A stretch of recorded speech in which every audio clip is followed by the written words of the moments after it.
Are you looking for more out of your life? Do you need ideas on how to start new businesses and how to move forward in your own personal life? Well, guess what? You have come to the right radio show. At You Can Overcome Anything podcast show, you will learn and hear from many people from all walks of life who are sharing their challenges, their stories, the habits, and the mind shifts they had to overcome to become who they are today. On top, you will get a chance to connect and see how you can overcome anything by networking and learning about your next move through this radio show. I present to you our great speakers at You Can Overcome Anything podcast show with your host, Cesar Espino.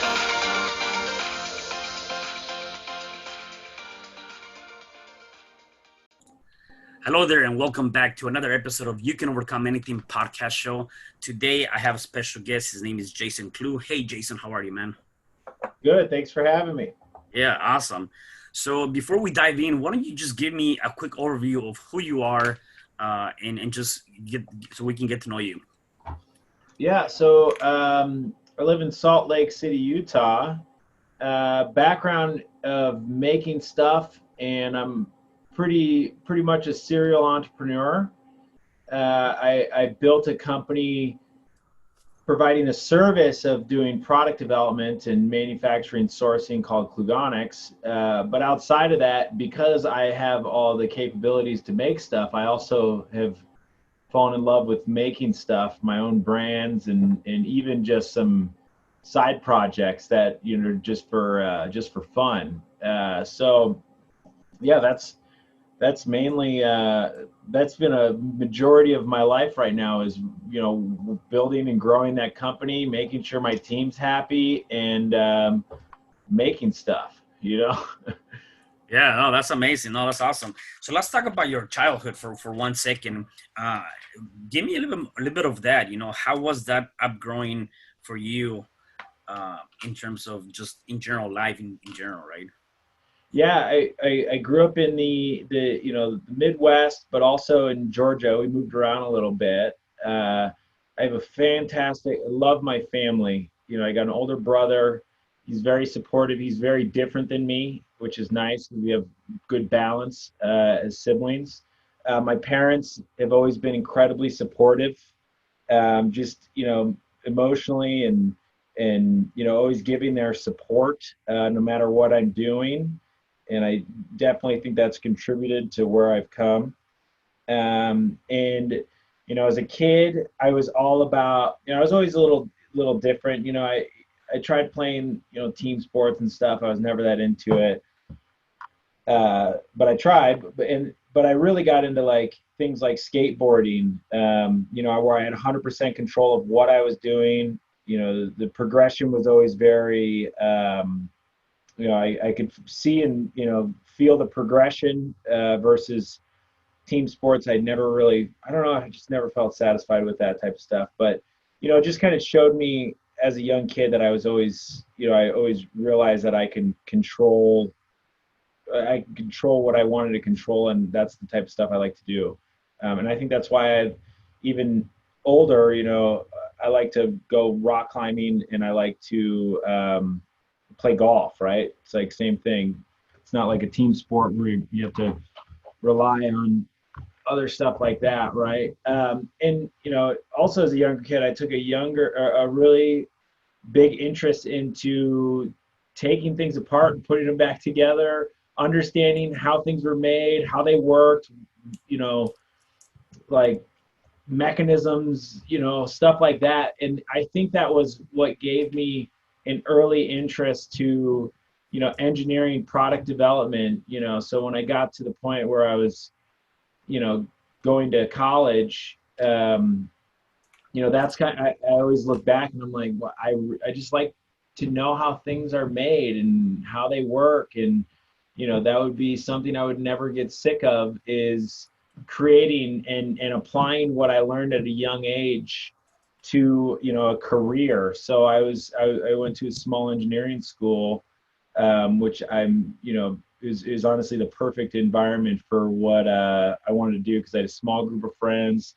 everybody was into making stuff and, creating and building. And, that really helped get that baseline of experience to then apply to what I do today is making products.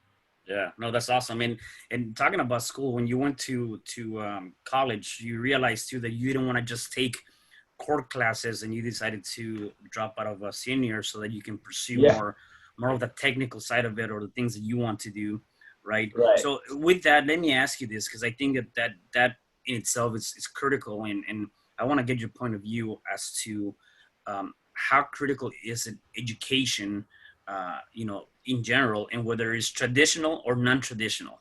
Yeah, I mean, I do feel like education is important, right? But the thing is that the way education is structured when it comes to what causes them to give you a degree, which is like, like if you don't have a degree, you start off, further back than you would without. But, like for example, my schooling, I liked, there were classes I liked, there were classes I hated that I felt were a waste of time. So I really did well and I enjoyed and I loved the classes where I'm, working on 3D modeling. I enjoyed math, because it just like I could work through a problem and there was an end result and I understood how to get there. Great, but things like history, where I felt like I would sit in a class and have a story told to me, and if I didn't memorize a date or something, it's like, what is that going to do for me, Right. and just the way my brain worked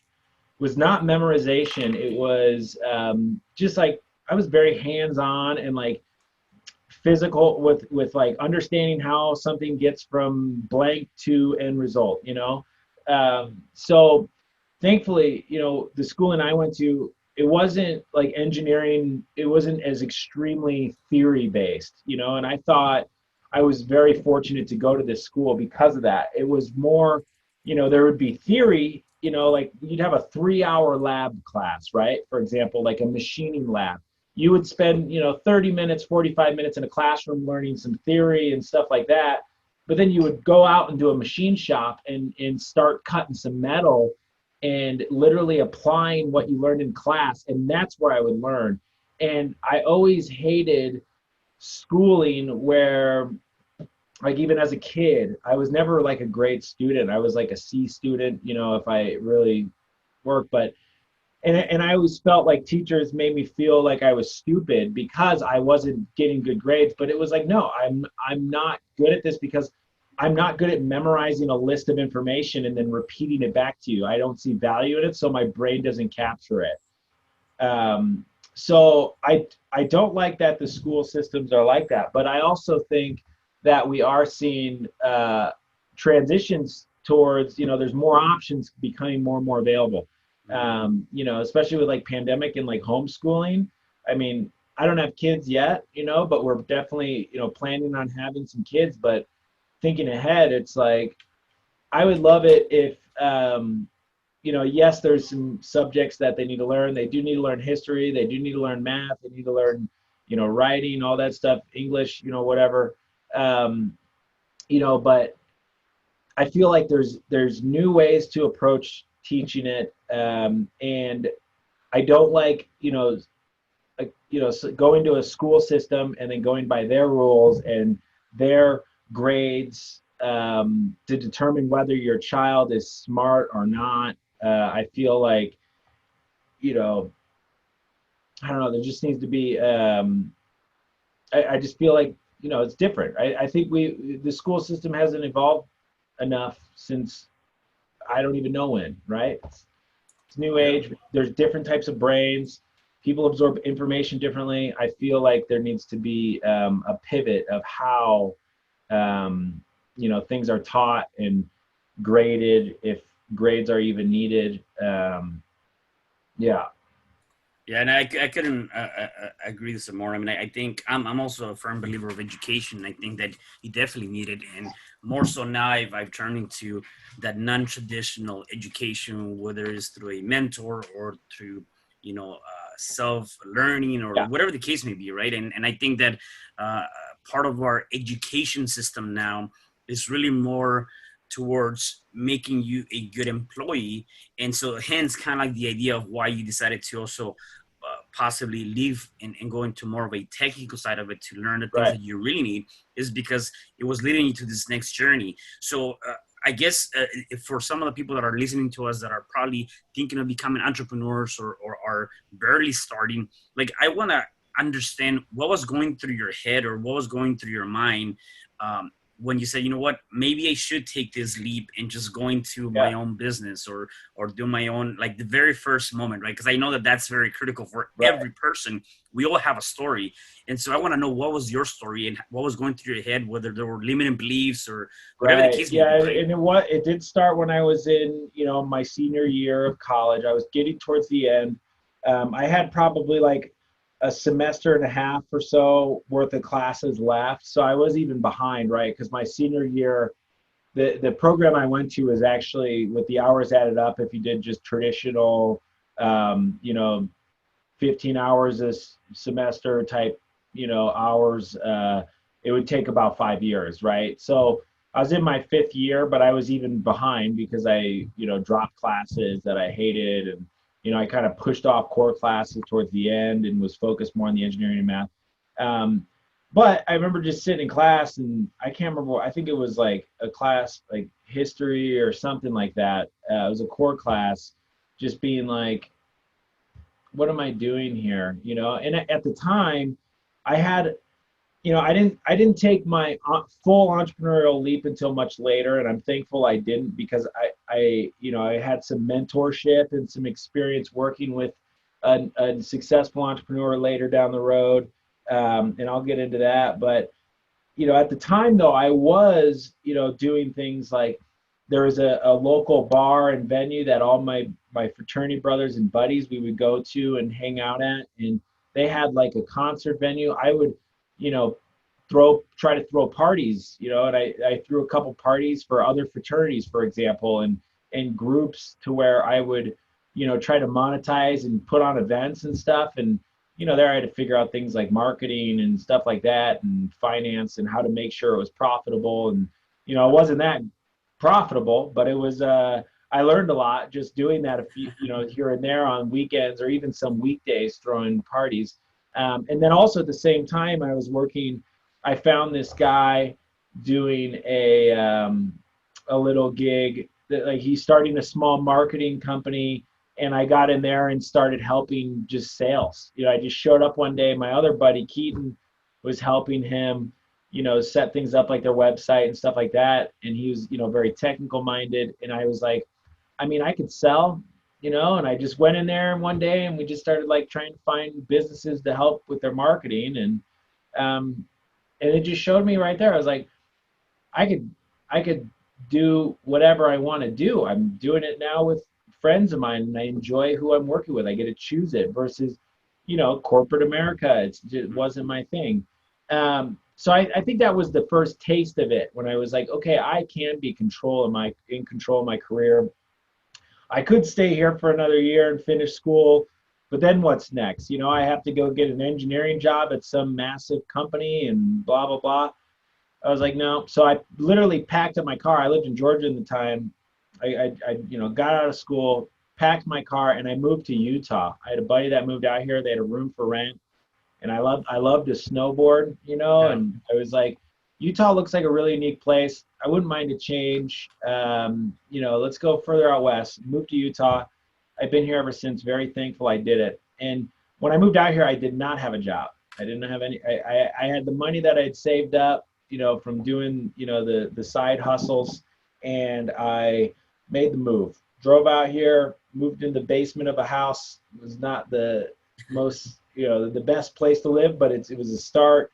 And I actually got a job at a ski resort, snowboarding pretty much all day, every day. And that was a fantastic break post school, to just take my mind off things, think about what was next.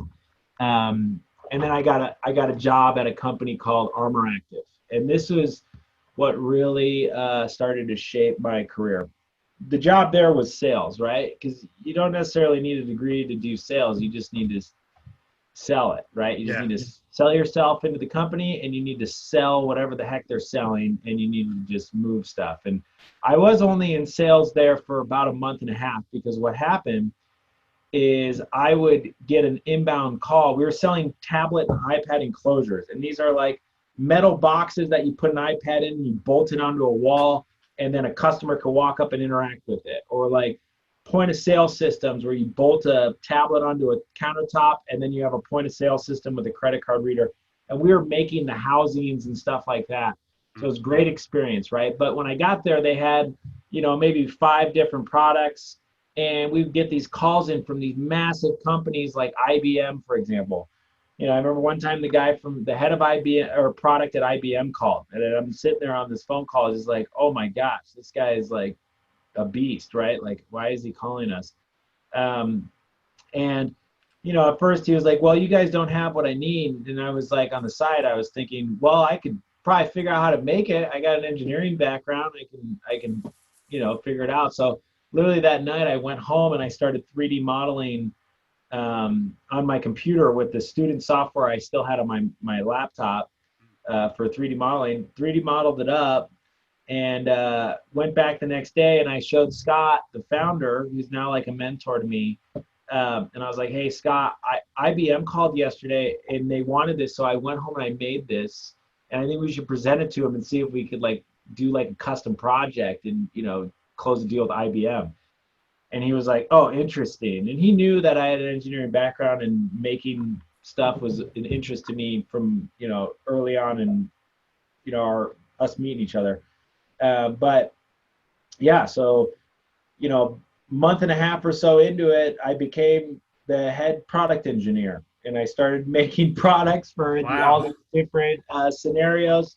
The sales team would have a client come in that's like a big client. They need a custom enclosure. They want it, and I would sit, work with the sales guy, the client, and start, going through like a development process to make this product. And eventually, I had a team that I was working with in creating products. We would, develop a process of exploring what the customer needs, coming up with some concept renderings, presenting the concept renderings, going through, design for manufacturing and prototyping, create prototypes, and then onboard manufacturing. And I'm like, this is awesome. And then, a few years into it, the company, goes through an acquisition. And before the acquisition happened, I'm like, I'm thinking, I need to do this. I just need to create stuff for people I could charge, and I could go right into business today. I don't need to take on a ton of capital to do this. I could just get right into business and start making money.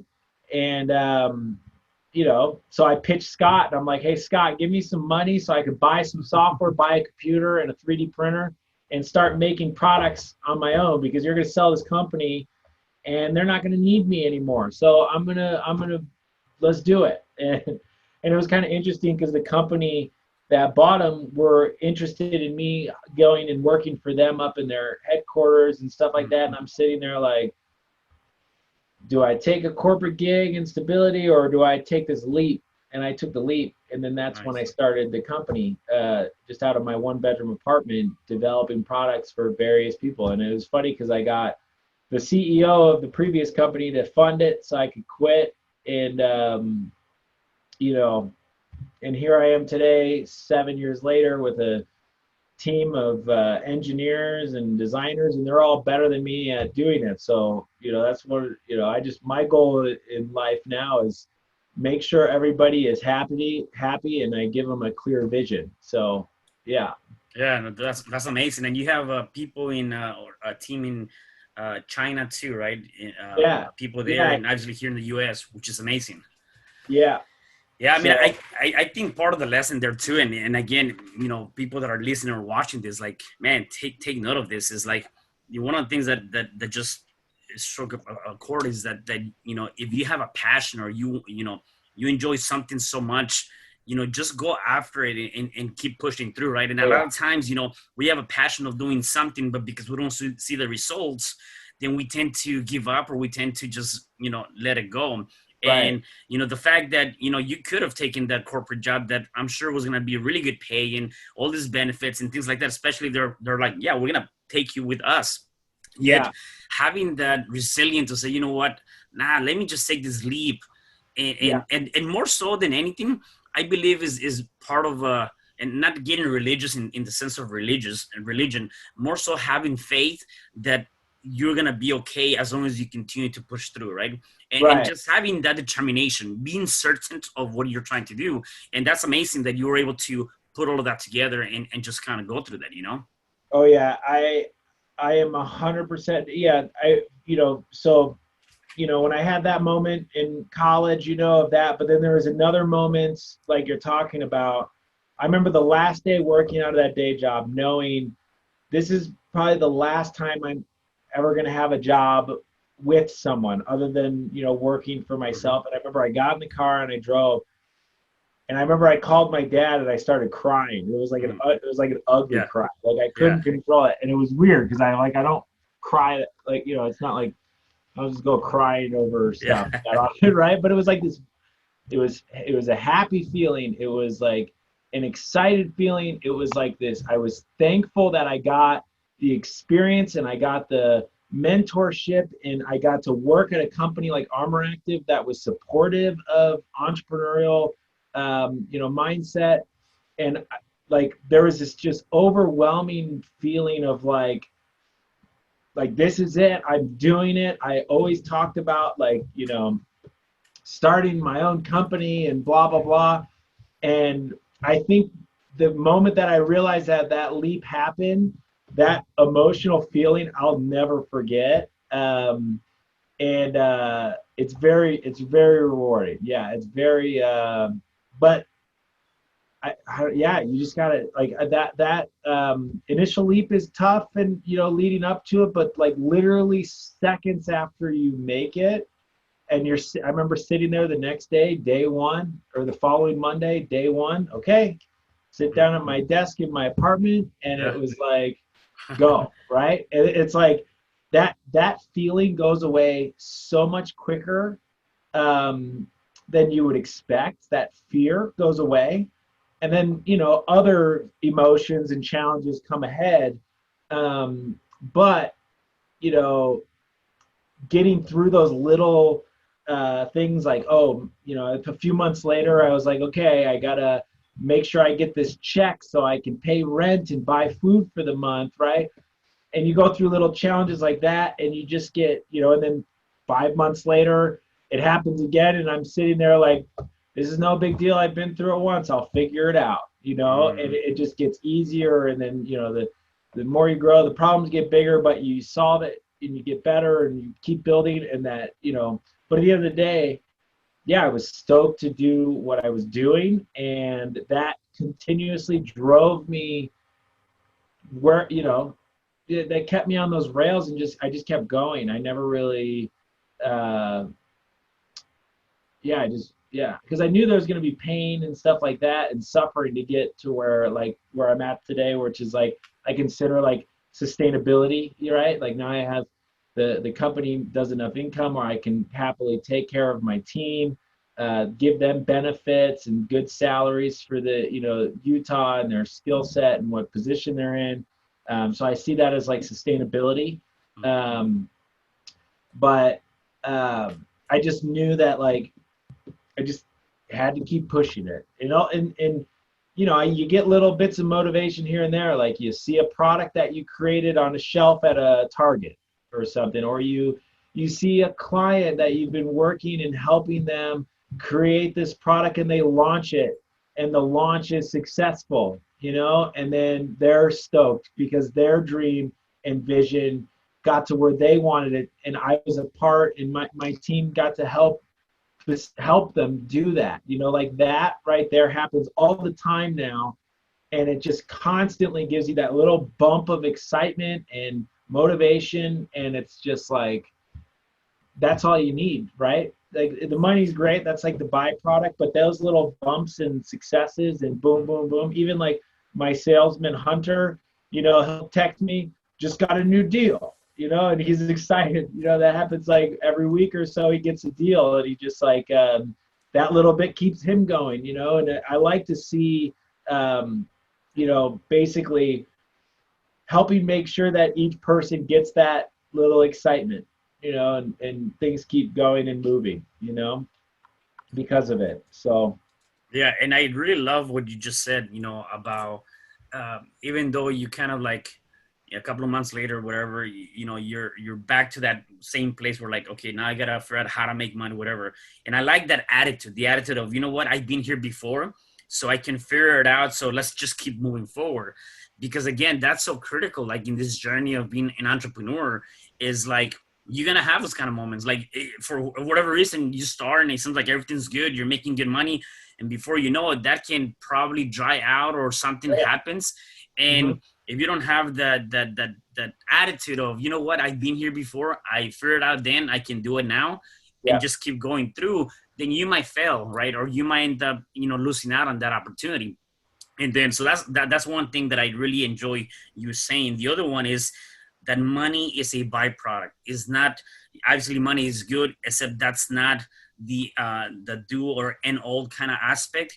It's just Yeah. a byproduct, right? Yeah. And is being able to have that assignment of helping other people, or being able to know that your company, yourself, your team was part of something bigger. And I also believe that, right? And so I guess, and I think I know the answer for this. How would you define success based on your experience I feel like, well, it depends on where you're at in the process. I feel like my vision of success at every given moment does change. I mean, yes, I have like a long-term goal and that I'd like to get to, and but I can't sit there and say that's my success. Otherwise, I won't feel successful for years, right? But I know, like for example, when I first started, success was like paying rent, able to buy food, and like keeping things sustainable and progressing, right? When I saw that happening, that was success. Right now it's like team happy, good number of projects and cash flow, and that's success right now. So I guess it's variable depending on the time. Like that's yeah, that's like right now my big focus for success. A little insight of like, you know, my current objectives is I took a big financial risk recently by working with an ad company to build very high quality video ads for a service, and then start running ads for acquiring more inbound leads. With COVID, we used to go to trade shows to acquire customers. There's no trade shows, so the next thing we need to do is start utilizing paid advertising and acquiring more inbound leads by creating well done ads. Big financial risk. My focus lately has been making sure that that is done successfully, so we start getting profitable inbound leads that we convert and turn that into a successful program. That's like we're not successful yet, but I have the eye on the prize, and I hope we get it to the point where we have this cash flow throttle that we could turn up when we need more leads, and we could turn down when we got too many leads, and keep that going. That's what I see as success. Yeah. Versus it's like, oh, I want $250 million of business right now. Yeah. That'll be success later in life, but right now, that's what I see as success is making sure that risk I took is successful.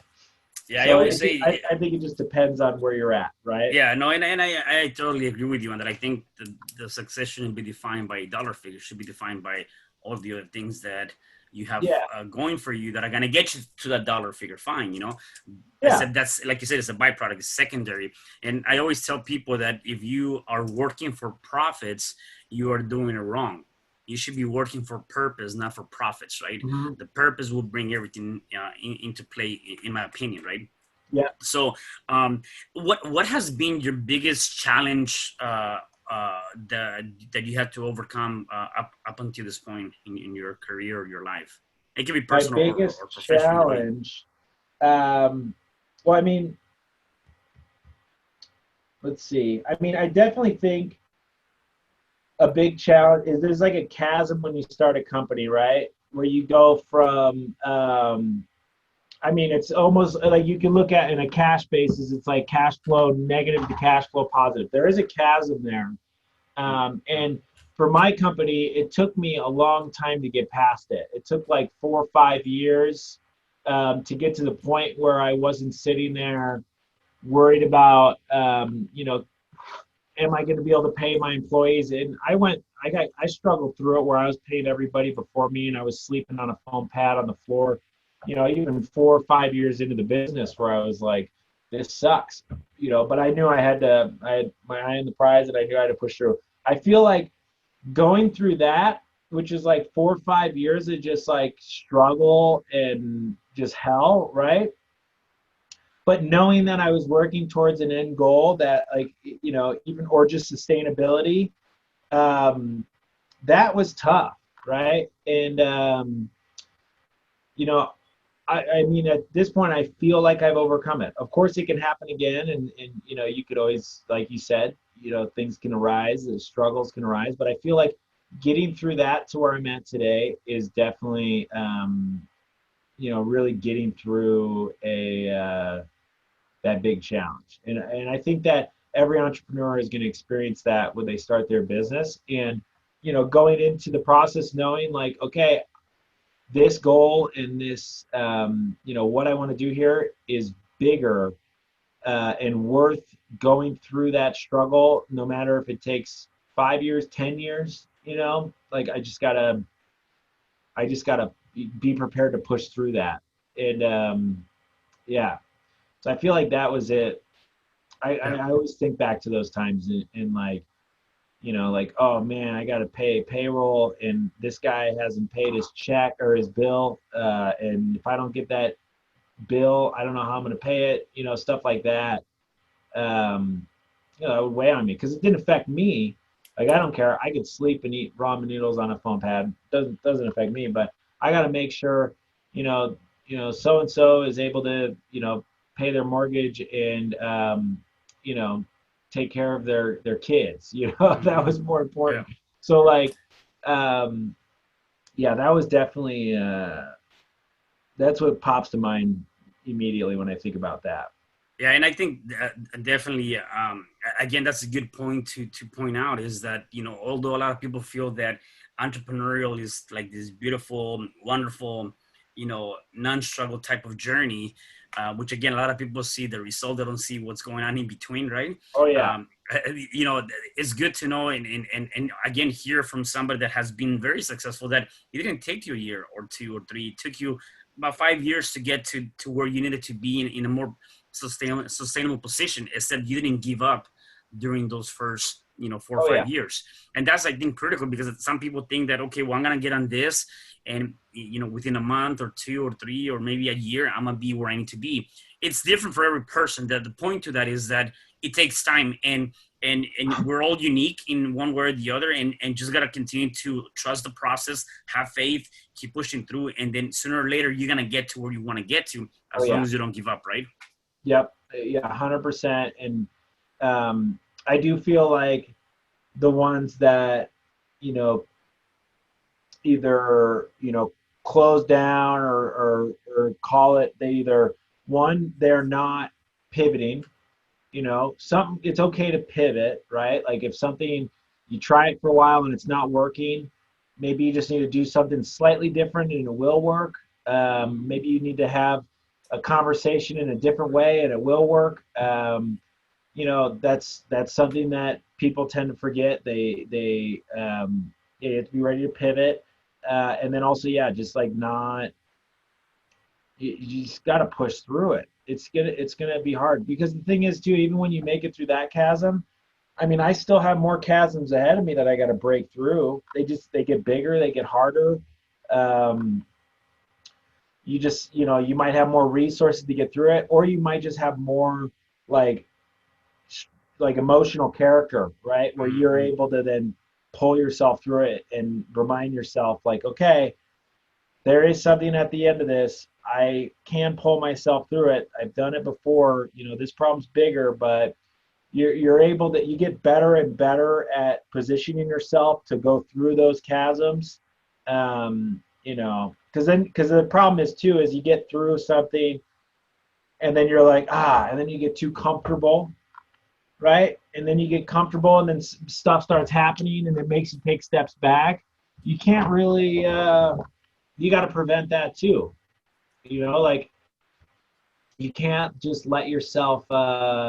You got to kind of keep that guard up. You know, like one thing I always heard, you know, which is funny that like Mark Cuban said this, um, but it's like, you know, always run forward like someone's coming after you, right? And I, even though like I feel like my competition is like, you know, either doesn't know who we are or whatever, right? Or they're not technically a competitor because they focus on one aspect of what we do, just because we do like more of the full service type stuff. I still feel like competition's out to get me, and I keep that mindset, so we're always pushing forward. I feel like that is, you know, it's not a bad way to kind of motivate yourself, Yeah. you know, to get through that type of stuff, you know, thinking, okay, so and so's coming after me. They're going to take this away from me if I don't hustle and get it done, instead of just getting comfortable and being like, no one's better than this. We're, you know, we're, Yeah. yeah. Oh, that's So, awesome. Yeah. So, Jason, I have a couple more things for you before I let you go.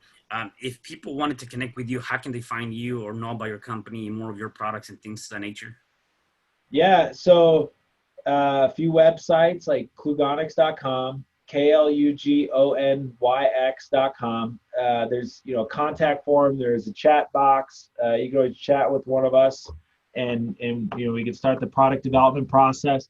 And then some of the other brands that I've created with these resources, I've got a company called Dorai Home, which is a line of home goods that help rapidly dry moisture and, you know, around your kitchen and your, like we have a dish rack, a dish pad for drying your dishes. We have a bath mat that you can put outside your shower that dries water quickly using diatomaceous earth. That's a really cool brand that is grown and doing well, and you know, you can find that online.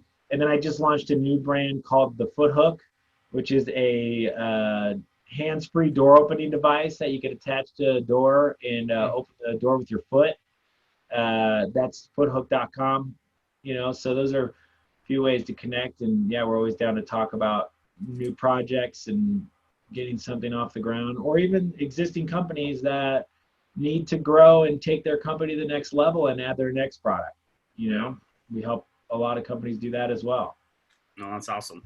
And then, do you have any habits or any rituals or anything you do on a day-to-day basis to kind of keep you in this positive state of mind? I do. Yeah, I mean, I like to start early, and not like super early. I don't wake up at like 4 a.m. and do the whole Mark Wahlberg thing, you know. But like, Yeah. I do. You know, I try to get up around like 6:30. You know, have a coffee. Sometimes I watch like a morning YouTube show or something like that while I drink my coffee to kind of get my brain going. You know, I like to do that. I like to sit down in front of my computer about a half hour before meetings start, and, you know, catch up on email, stuff like that. Like I did just before the show, for example. Mhm. Um, you know, stuff like that. Get your mind right. Um, I feel like those are those help me, and I do that kind of naturally. Like I don't do, like, I hear people like, oh, I wake up, I run 20 miles, and then I do this, and I eat this, and then I do that, blah blah blah.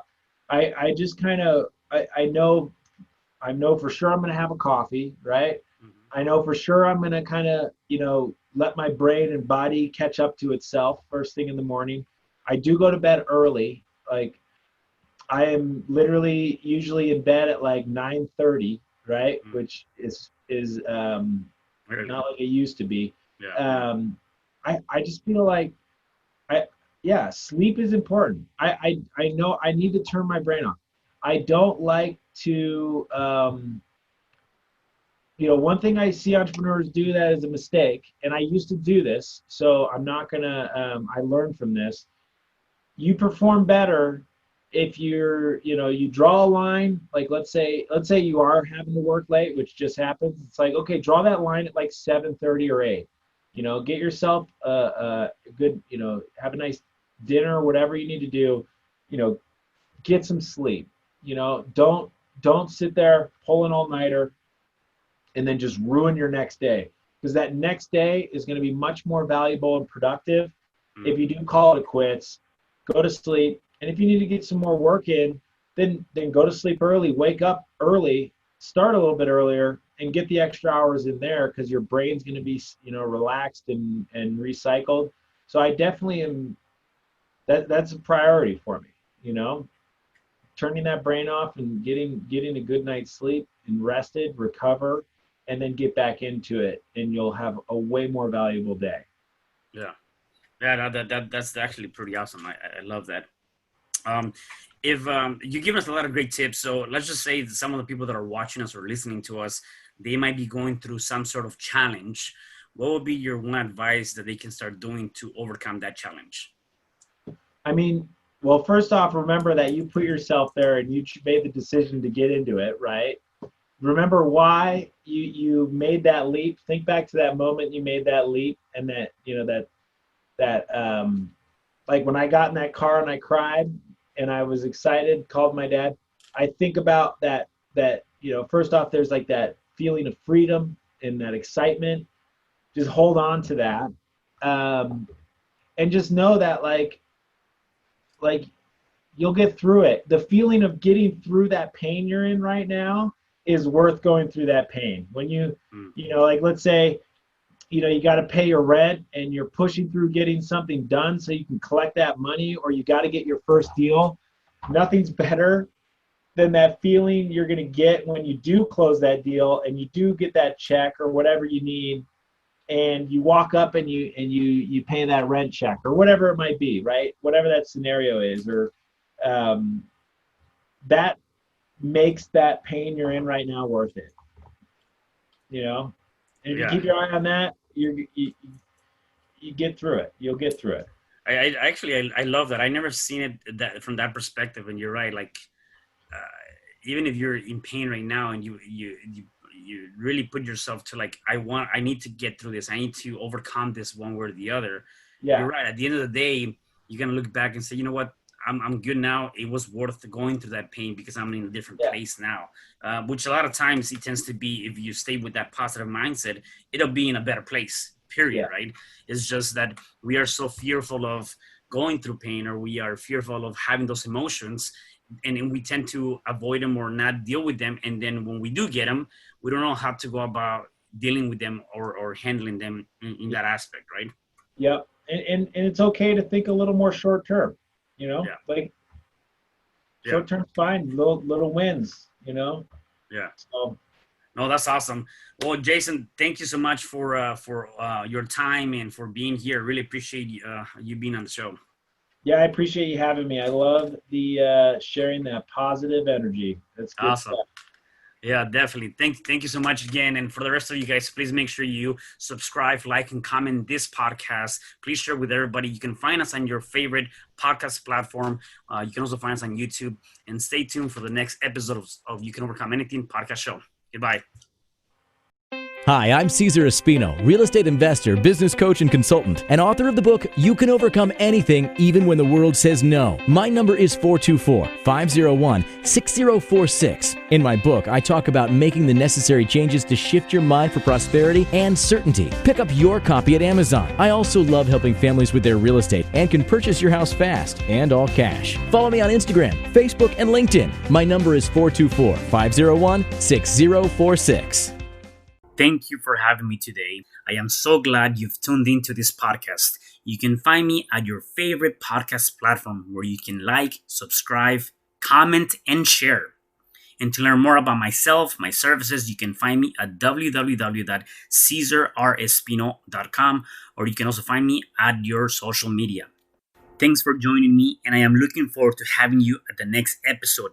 and know you truly can overcome anything.